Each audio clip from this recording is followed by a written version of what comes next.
Black hair. This is the most common hair color on Earth. And before we go further, we need one simple word: eumelanin. Eumelanin is real. Think of it like the body's dark ink. A hair strand is like a clear thread, and this dark ink gets packed inside it. The more dark ink inside the thread, the darker the hair looks. In black hair, the strand is almost full of that dark ink. So when light hits it, the light does not bounce back very much. It gets swallowed. That is why black hair can look so deep, almost like light falls into it.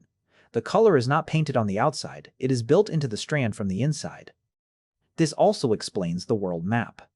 Black hair dominates across Africa, Asia, indigenous America, and much of the equatorial world.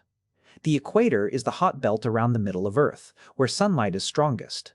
In places like that, heavy pigment was not just decoration. It worked like a built-in shade for the scalp underneath. But every advantage has a trade-off. Dark pigment is a strong sun shield, but it can also absorb more heat. And when the pigment system starts to fail, black hair reveals it instantly. One white strand appears like a crack in ink. So what happens when the body keeps the same dark ink but simply turns the amount down? Brown hair. Brown is not really a totally separate machine. It is black hair with the dark ink turned down. The pigment is still mostly eumelanin, the same dark ink, but there is less of it, or it is spread out more softly inside the strand. So instead of looking jet black, the hair starts letting warmer light come back. That is why brown hair can stretch across almost every continent. It is the middle setting of human pigment. Dark enough to give some sun protection, but flexible enough to make many shades. Think of a coffee cup. Add more dark ink and it looks espresso. Add less and it moves toward chestnut, caramel, or golden brown. Brown hair is powerful because it hides the extreme story inside it. It is not the brightest shade, and it is not the rarest shade. It is the compromise shade. It sits between heavy protection and lighter reflection. But if brown is the middle setting, what happens when the dark ink almost disappears? Blonde hair. Blonde is what happens when the dark pigment gets turned way down.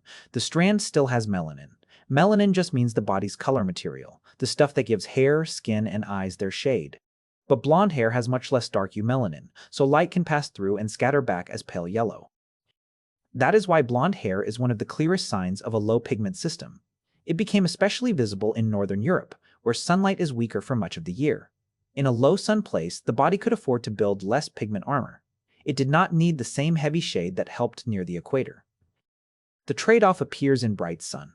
Pale hair protects the scalp less, burns faster, and often changes with age. Many blonde children darken later because the follicle changes the recipe.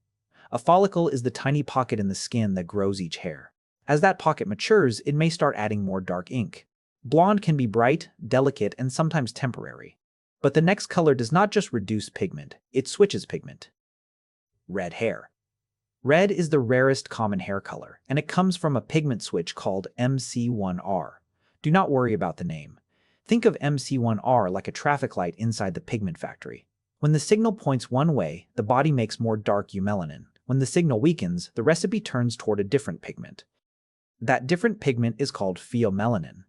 Pheomelanin is the warm pigment. Think of it as copper and gold ink. It gives hair that red-yellow glow. So red hair is not just brown hair with more brightness added. It is a different ink mix. That is why red hair often travels with pale skin and freckles.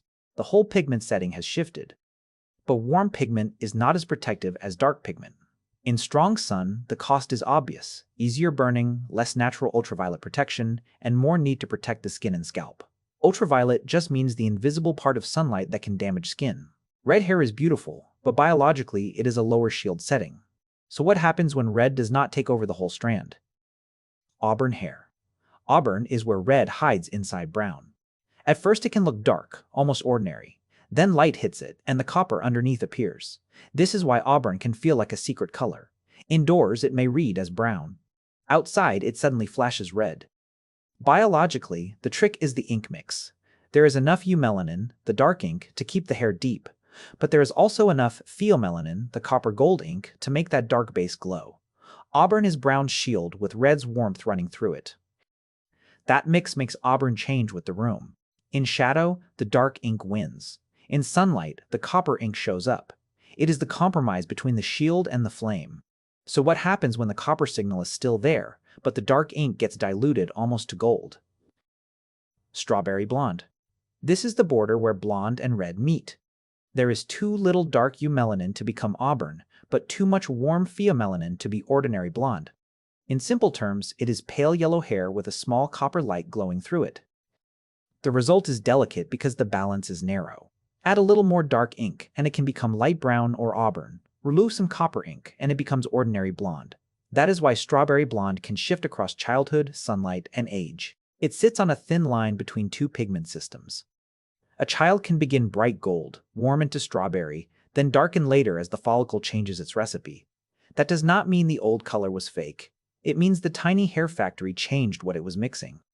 Strawberry blonde is not one fixed color so much as a narrow window between blonde and red.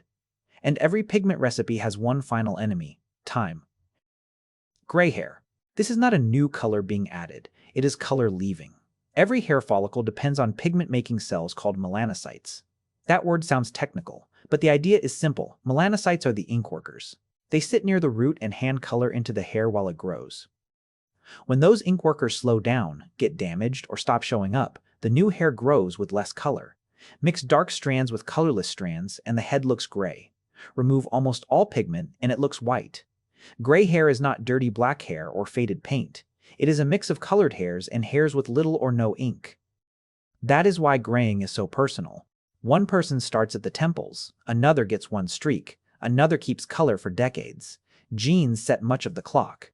Genes are the body's instruction notes, the recipe cards you inherit.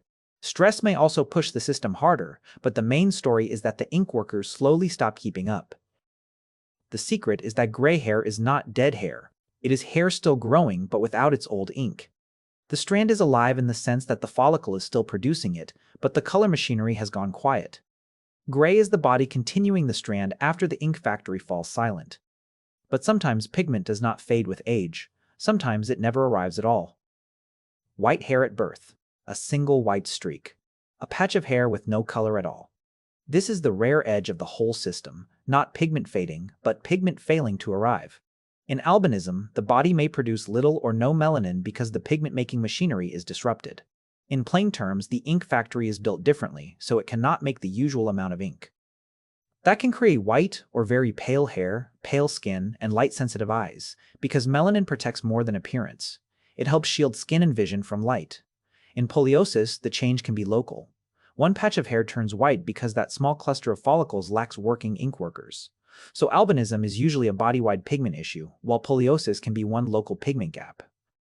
Unlike ordinary gray hair, this is not simply the clock running out. It is the pigment map breaking in one place, or the pigment machinery working differently from the start. And that reveals the whole story. Black, brown, blonde, red, auburn, strawberry, gray, and white are all answers to the same three questions. How much ink reached the strand? Which kind of ink was it? And what did the body trade to put it there?